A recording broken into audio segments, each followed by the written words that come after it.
Hello friends, this is SP Singh and welcome to smarter everyday. Psychology की आज ये class number 2 है। ठीक है, क्लास फर्स्ट इससे पहले हो चुकी है और ये क्लास 2 है साइकोलॉजी की, जिसमें हम लोग 30 ऑब्जेक्टिव टाइप क्वेश्चंस, बहुत ही बेहतरीन क्वेश्चंस करेंगे।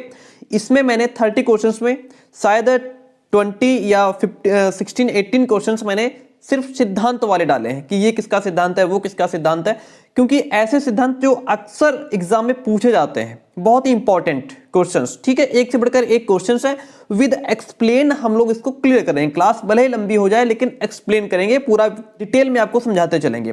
तो एक एक क्वेश्चन को आप बहुत ही ध्यान से समझने का प्रयास करेंगे और क्लास में लास्ट तक बने रहेंगे तो डेफिनेटली बहुत कुछ सीखने वाले हैं आप। सबसे पहला क्वेश्चन आपके सामने है, विद्रोह की भावना यानी कि विरोध करने की भावना की प्रवृत्ति निम्न में से किस अवस्था से संबंधित है? बाल्यावस्था, शैशवावस्था, पूर्व किशोरावस्था, मध्य किशोरावस्था। ये जो 4 अवस्थाएं होती हैं, इसमें बालक किस अवस्था में आकर के अपने से बड़ों पेरेंट्स हैं उनसे विरोध करने की भावना उसके अंदर आ जाती है। तो देखिए यहां पे जो पूर्व किशोरावस्था है, यह वह अवस्था है जिसमें बालक विरोध करने को तैयार हो जाता है। इसकी उम्र बताई गई है 12 से 14 वर्ष।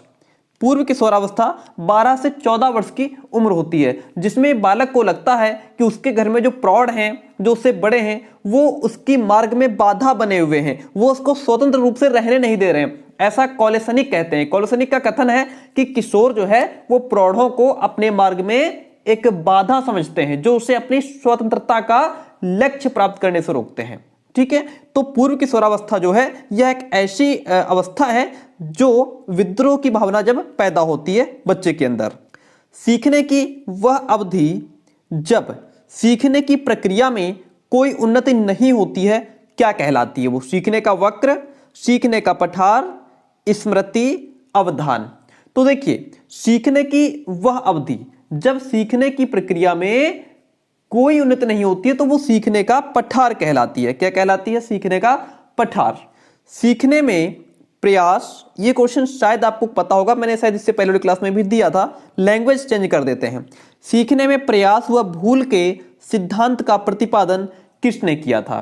सीखने में प्रयास व भूल के सिद्धांत का प्रतिपादन किसने किया?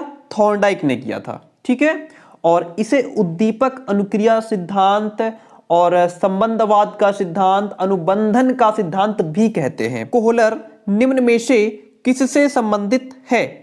अभिप्रेरणा का सिद्धांत से, विकास के सिद्धांत से, व्यक्तित्व के सिद्धांत से, या फिर अधिगम के सिद्धांत से? तो जो कोहलर हैं वह अधिगम के सिद्धांत से संबंधित है। किससे? अधिगम के सिद्धांत से संबंधित है। इनके सीखने या अधिगम के सिद्धांत को गेस्टाल्ट अधिगम सिद्धांत के नाम से भी जाना जाता है। किस नाम से? गेस्टाल्ट अधिगम सिद्धांत के नाम से भी जाना जाता है। ठीक है, चलिए नेक्स्ट क्वेश्चन है, क्रिया प्रसूत अनुबंधन सिद्धांत का प्रतिपादन किसने किया था? क्रिया प्रसूत अनुबंधन सिद्धांत का प्रतिपादन हल, थॉर्नडाइक, हेगार्टी, स्किनर। 4 ऑप्शन आपके सामने हैं। सीखने के क्रिया प्रसूत अनुबंधन सिद्धांत के प्रवर्तक बीएफ स्किनर थे। कौन थे?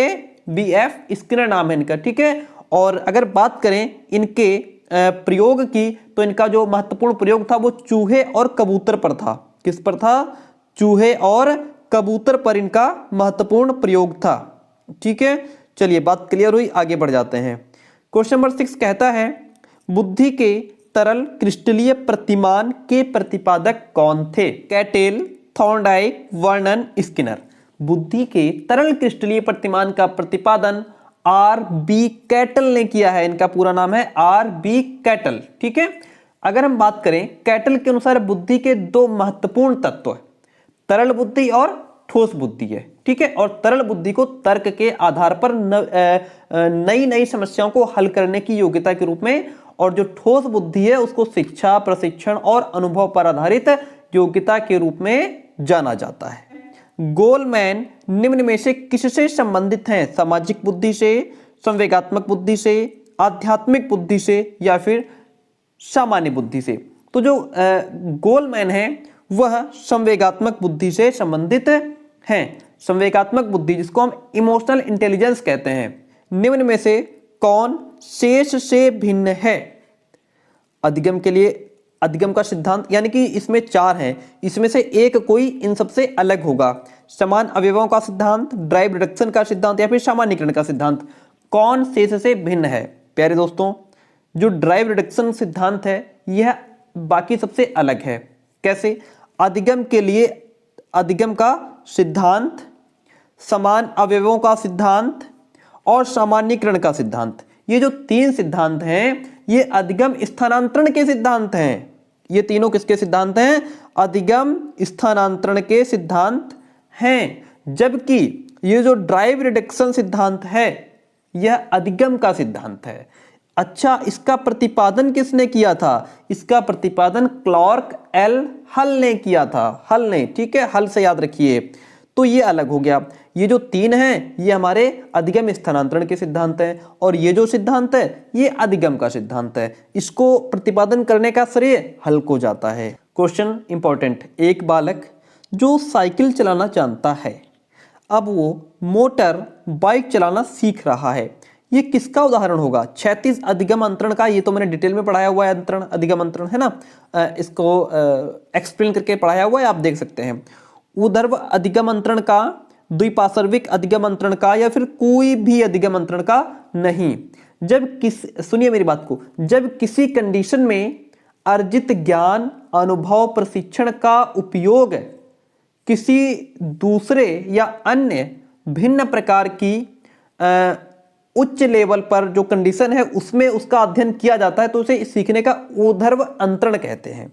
क्या कहते हैं? ऊर्ध्व अधिगम अंतरण। ठीक है, ऑप्शन बी, यानी कि जब आपको कोई ज्ञान पहले से है, अब आप उसको हाई लेवल पर उसका यूज कर रहे हैं, वो जो आपका पिछला एक्सपीरियंस है उसको आप अब बड़े काम में प्रयोग कर रहे हैं, तो ये ऊर्ध्व अधिगम अंतरण कहलाएगा।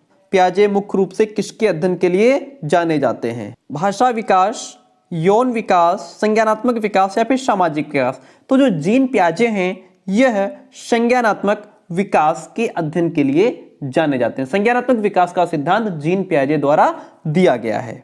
अल्बर्ट बंडूरा निम्न में से किस सिद्धांत से संबंधित हैं? सामाजिक अधिगम सिद्धांत, व्यवहारात्मक अधिगम सिद्धांत, विकास का संज्ञानात्मक सिद्धांत या फिर विकास का मनोसामाजिक सिद्धांत। तो जो अल्बर्ट बंडूरा हैं यह सामाजिक अधिगम सिद्धांत से संबंधित हैं।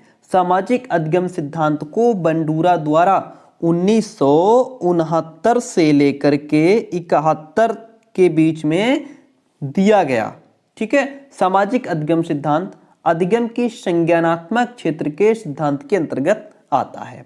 आपको बताते चलें, इस सिद्धांत के अनुसार व्यक्ति जो कुछ भी सीखता है वह दूसरों को देखकर, सुनकर और समझकर सीखता है। आई बात समझ में? चलिए, क्वेश्चन नंबर 12 कहता है, देखिए मेरे पॉइंट्स को भी ठीक से सुनिएगा, क्वेश्चन पर फोकस करिए लेकिन मेरे शब्दों को भी सुनिए। मानसिक आयु का प्रत्यय किसने दिया है? विनय साइमन, स्टर्न, टर्मन, श्रिलबर्ट। तो यहाँ पे मानसिक आयु का प्रत्यय देने वाले कौन हैं? विनय साइमन। ठीक है, मानसिक आयु के संप्रत्यय का प्रतिपादन विनय के द्वारा किया गया था। ठीक है, सन 1905 में विनय ने अपने सहयोगी साइमन के साथ मिलकर के प्रथम सफल बुद्धि परीक्षण का निर्माण किया था। निम्न में से कौन सा सीखने का नियम इसमें से नहीं है? तत्परता का नियम, तनाव का नियम, प्रभाव का नियम, अभ्यास का नियम। ये हमने विद डिटेल पढ़ाया हुआ है प्यारे दोस्तों, एक्सप्लेन के साथ में अलग से वीडियो है, इस पे आप देख सकते हैं। तो इसमें से जो तनाव का नियम है यह है हमारा सीखने का नियम नहीं है। तत्परता का नियम, प्रभाव का नियम और अभ्यास का नियम ये अधिगम के नियम हैं जिसे थॉर्नडाइक ने अपने प्रयास व त्रुटि के अधिगम सिद्धांत में दिया था। इतनी बात ध्यान रखना, ये तीनों हमारे तत्परता, प्रभाव, अभ्यास किसके द्वारा? थॉर्नडाइक ने इन नियमों को अपने प्रयास और त्रुटि के अधिगम सिद्धांत में दिया था। ये तीनों ही हमारे अधिगम के सिद्धांत हैं, लेकिन जो तनाव का नियम है ये सीखने का नियम नहीं है। सीखने में संबद्ध प्रतिक्रिया सिद्धांत में पावलोव ने प्रयोग किया था किस पर? बिल्ली पर, कुत्ते पर, बंदर पर, चूहे पर। तो आपको बताते चलें कि पावलोव ने कुत्ते पर प्रयोग किया था। किस पर? कुत्ते पर। अनुबंधित अनुक्रिया उद्दीपक सिद्धांत में पावलोव ने कुत्ते पर प्रयोग किया, जिसमें पावलोव ने कुत्ते के लार स्रावित करने की क्रिया के बेस पे अनुबंधित अनुक्रिया सिद्धांत की व्याख्या की। ठीक है, और बिल्ली पर जो है थॉर्नडाइक ने किया था, और चूहों पर स्किनर ने किया था, और बंदर पर कोहलर एवं कोफका ने प्रयोग किया था। आगे बढ़ जाते हैं। सूझ द्वारा सीखने के सिद्धांत का प्रतिपादन किसने किया? Thorndike, Kohler, Pavlov, Woodworth. सूझ द्वारा सीखने के सिद्धांत का प्रतिपादन करने वाले कोहलर हैं। ठीक है, कोहलर सूझ द्वारा सीखने के सिद्धांत का प्रतिपादन किया है इन्होंने। ठीक है, इस सिद्धांत के अनुसार अधिगम मात्र किसी अभ्यास का परीक्षण नहीं, अचानक आई सूझ से होता है। कोहलर कहते हैं कि व्यक्ति के अंदर अचानक से कोई दिमाग में बात आ जाए, अचानक से उसे कोई आइडिया आ जाए। हम लोगों ने कभी कभी किसी सिचुएशन के बारे में बैठे सोचते रहते हैं और फिर अचानक से बहुत अच्छा आइडिया आ जाता है और हम उस प्रॉब्लम को सॉल्व कर लेते हैं। ठीक है, इन्होंने बंदर पर प्रयोग किया था। कार्य को आरंभ करने, जारी रखने और नियमित रखने की प्रक्रिया क्या कहलाती है? प्रेरणा, संवेदना, सीखना, प्रत्यक्षीकरण। तो किसी भी कार्य को करने, जारी रखने, नियमित करने की प्रक्रिया, जब आप किसी से इंस्पायर होंगे तभी तो आप किसी काम को शुरू करेंगे, फिर उसको कंटिन्यू करेंगे और फिर उसको कंटिन्यू करते रहेंगे। तो अगर आप इंस्पायर्ड हैं तभी ये काम कर पाएंगे। ठीक है, तो अच्छा, ये जो लाइन लिखी है ये किसने कही है? ये लाइन गुड के अनुसार कही गई है प्यारे दोस्तों। किसने कही है? गुड ने कहा है। गुड ने कहा था अभिप्रेरणा किसी कार्य को प्रारंभ करने, जारी रखने अथवा नियंत्रित करने या नियमित करने की प्रक्रिया है। विस्मृति कम करने का क्या उपाय है? सीखने में कमी, सीखने की त्रुटिपूर्ण विधि, पाठ की पुनरावृत्ति, संस्मरण करने में कम ध्यान देना, या स्मरण, यहाँ पे लिखा है स्मरण करने में कम ध्यान देना। आपको बता दें कि जब व्यक्ति अपने किसी बीते हुए या शुद्ध भाषा में कहें भूतकाल के जो उसके एक्सपीरियंस हैं या जो बातें उसने सीख रखी हैं, उनको अगर वो याद नहीं कर पाता है या उनको भूल जाता है, तब उसे विस्मृति कहते हैं। यानी कि जो हम पिछली चीजें हैं, या आपने पिछला जो क्वेश्चन याद किया पहले 4, 6, 10 दिन पहले, महीना भर पहले, वो अब आपको रिमाइंड नहीं हो रहा है, एग्जाम टाइम आपको याद नहीं आ रहा है, तो ये विस्मृति का उदाहरण हो जाएगा। ठीक है, विस्मृति को कम करने के लिए यह आवश्यक है कि सीखी गई बातों या अनुभवों को हम क्या करें? रिवीजन करें, पाठ को रिवाइज करें, पुनरावृत्ति करें। ठीक है, बात क्लियर हुई। क्रोध व भय प्रकार है अभिप्रेरणा, संवेग, परिकल्पना, मूल प्रवृत्ति। तो क्रोध व भय जो हैं वह हमारे क्या हैं? संवेग हैं। ठीक है, मैकडूगल द्वारा इसी प्रकार के 14 संवेग बताए गए हैं। कितने बताए हैं? 14। दूसरे व्यक्ति के बाह्य व्यवहार की नकल क्या कहलाती है? अगर हम किसी की नकल करते हैं तो दूसरे व्यक्तियों के बाह्य, जो उसके बाह्य व्यवहार हैं, जो उनके तौर तरीके हैं, अगर हम उनकी नकल करते हैं तो वो अनुकरण कहलाता है। ठीक है, अच्छा, एक बात और बता दें कि जिन व्यक्तियों की हम नकल करते हैं उन्हें मॉडल्स कहते हैं। क्या कहते हैं? मॉडल्स कहते हैं। आप में से बहुत लोग जानते भी होंगे। सीखी हुई बात को स्मरण रखने या पुनः स्मरण करने की असफलता को क्या कहते हैं? अभी जस्ट आपने ये क्वेश्चन पीछे पढ़ा है, तो ये बात विस्मृति कहलाती है। सीधी बात है कि जो भी बात आपने पहले सीखी उसको आप याद नहीं रख पा रहे हैं, भूल जाते हैं, तो उसको चलिए विस्मृति कहते हैं। टर्मन के अनुसार 90 से 100 बुद्धि लब्धि का बालक माना जाता है। क्या? मंद बुद्धि, या फिर सामान्य बुद्धि, श्रेष्ठ बुद्धि, क्षीण बुद्धि। अच्छा, तो मैंने एक क्लास ली थी जिसमें मैंने पूरा चार्ट समझाया था आपको। तो यहाँ पे सामान्य बुद्धि मानी जाएगी। टर्मन के अनुसार 90 से 100 के बीच में जो बालक है वह सामान्य बुद्धि का माना जाता है। हॉल का सिद्धांत निम्न में से किसकी व्याख्या करता है? बुद्धि की प्रकृति की, अधिगम में अभिप्रेरण की भूमिका, मूल्यों का विकास, किशोरावस्था का विकास।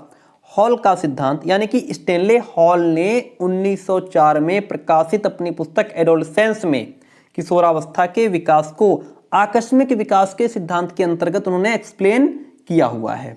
ठीक है, तो यहाँ पे किशोरावस्था का विकास हॉल का सिद्धांत है। ये स्टेनले हॉल का 1904 में उन्होंने एक बुक प्रकाशित की थी जिसका नाम था एडोलसेंस। ठीक है, तो वो किशोरावस्था का विकास एक्सप्लेन करता है ये सिद्धांत। मानव व्यक्तित्व के मनोलैंगिक विकास को निम्न में से किसने महत्व दिया था? मानव व्यक्तित्व के मनोलैंगिक विकास को कमेनियस, हॉल, हॉलिंगबर्ग, फ्रायड। तो यहाँ पे जो फ्रायड हैं व्यक्तित्व के विकास की व्याख्या के लिए सिगमंड फ्रायड ने सर्वप्रथम मनोविश्लेषणात्मक सिद्धांत का प्रतिपादन किया था। ठीक है, और फ्रायड ने व्यक्ति के मनोलैंगिक विकास के संदर्भ में मुख्य रूप से 5 अवस्थाओं का जो है उन्होंने 5 अवस्थाएं बताई थी।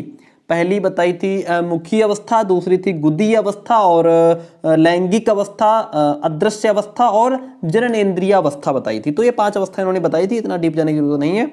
आगे बढ़ जाते हैं। मनोविज्ञान की प्रथम प्रयोगशाला को किसने स्थापित किया था? W Wundt, Sigmund, Pavlov, Watson. सीधी सी बात है यहाँ पे डब्ल्यू वुंट ने। ठीक है, विलियम मैक्स मिलियन वुंट को आधुनिक मनोविज्ञान का जनक माना जाता है। W for William Max Million Wundt नाम है इनका पूरा। गेस्टाल्ट मनोविज्ञान की आधारशिला किसने रखी थी? Franz Brentano, Max Wertheimer, Edgar Rubin, Kurt Lewin. Gestalt मनोविज्ञान की आधारशिला चार जर्मन मनोवैज्ञानिकों ने रखी थी। कौन कौन? एक तो थे मैक्स वथीमर जो कि इसमें भी हैं, दूसरे थे वोल्फगैंग कोहलर, तीसरे थे कुर्ट कोफका और कुर्ट लेविन थे। ठीक है, तो यहाँ पे जो हम पहले जाएंगे वो जाएंगे मैक्स वथीमर के साथ में। संघनन सिद्धांत निम्न में से किससे संबंधित है? अधिगम, अभिप्रेरण, स्मृति, सृजनात्मकता। तो जो संघनन सिद्धांत है वह हमारा स्मृति, किससे? स्मृति से संबंधित है। Option number C is the right answer. क्षेत्र सिद्धांत निम्न में से किस वर्ग का सिद्धांत है? व्यवहारविदों का, संरचनाविदों का, मनोविश्लेषकों का, गेस्टाल्टवादियों का। क्षेत्र सिद्धांत हमारा गेस्टाल्टवादियों का, किसका? गेस्टाल्टवादियों का सिद्धांत है। डैश बैटरी का प्रयोग निम्न में से किसके मापन हेतु किया जाता है? व्यक्तित्व, रुचि, बुद्धि, अभिक्षमता। क्या? सी बुद्धि। ठीक है, option number C is the right answer. विक्रमायोजित अधिगम का प्रत्यय किसने दिया था? हल, थॉर्नडाइक, स्किनर, वाटसन। अभिक्रमायोजित अधिगम का अर्थ किसी योजना के अकॉर्डिंग टीचिंग और लर्निंग की जो एक्टिविटी है उसको साकार रूप प्रदान किया जाता है। बीएफ स्किनर ने 1942-43 में सक्रिय अनुबंधन अनुक्रिया सिद्धांत या क्रिया प्रसूत अनुबंधन सिद्धांत का प्रतिपादन किया जो अभिक्रमायोजित अधिगम का आधार बना था। ठीक है, तो ऑप्शन यहाँ पे सी आपका राइट हो जाएगा। आज का लास्ट क्वेश्चन है, संज्ञान किस बुद्धि के सिद्धांत का हिस्सा है? प्रतिदर्श सिद्धांत, समूह कारक सिद्धांत, गिलफोर्ड सिद्धांत, अधिगम का सिद्धांत। देखिए यहां पे जो जेपी गिलफोर्ड है, संज्ञान गिलफोर्ड का सिद्धांत बुद्धि के सिद्धांत का हिस्सा है। जेपी गिलफोर्ड और उनके सहयोगी ने बुद्धि का त्रिविमीय प्रारूप प्रस्तुत किया था। इनके अनुसार बुद्धि को 3 विमाओं के परिप्रेक्ष्य में देखा जा सकता है, सामग्री, संक्रिया और उत्पाद। ठीक है, पहले दोस्तों कैसे रही क्लास कमेंट करके जरूर बताइए। आपसे एक लाइक एक कमेंट जरूर चाहिए, इसी तरह से क्लास आपको कंटिन्यू मिलती रहेगी। और पीडीएफ के लिए टेलीग्राम चैनल बना हुआ है, लिंक डिस्क्रिप्शन बॉक्स में है, आप एक बार चेक जरूर कीजिएगा। Thank you.